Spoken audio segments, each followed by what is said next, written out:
ராமானுஜருடைய வெள்ளசாத்துப்படி உற்சவங்கிறது ஸ்ரீபெரும்புதூரில் ரொம்ப முக்கியமான உற்சவம்.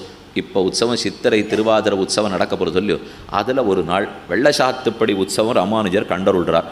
அதாவது இன்னைக்கு ஸ்ரீபெரும்புதூரில் எழுந்தருள் இருக்கிற ராமானுஜ விக்கிரகத்துக்கு வெள்ளை திருப்பரியட்டம் சார்த்தி திருதண்டம் கையில் இல்லாமல் புறப்பாடு நடக்கிறது.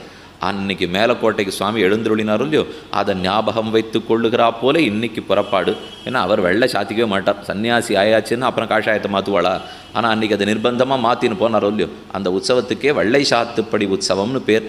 ஆனால் என்ன வழக்கம்னா, உள்ளுக்குள்ளே காஷாயத்தை சாத்திடுவா, உள்ளுக்குள்ளே திருதண்டத்தையும் மறைச்சி வச்சுடுவா, அதுக்கு மேலே வெள்ளையை சாத்தி கொண்டு ராமானுஜர் எழுந்துருக்கிறார். ஏன்னா நிச்சயமாக அவர் விடவே மாட்டார். அதனால் உள்ளுக்குள்ள விக்கிரகத்திலே ராமானுஜர் திருமேனியில் சமர்ப்பித்து ரொம்ப ஆச்சரியமான உற்சவம். அந்த புறப்பாடே ரொம்ப நல்லா இருக்கும். அவருடைய திருமுடியில் சாத்தின்னு இருக்கிற ஒரு விதமான கிரீடம், கைகளில் திருதண்டம் இல்லாத திருக்கோலம், இடுப்பிலே அறையிலே சாத்தின்னு இருக்கிற செந்துவரை ஆடை அல்ல வெள்ளை ஆடை. இதை சேவிப்பதற்கே கண்கோடி வேண்டும்னு சொல்லலாம்.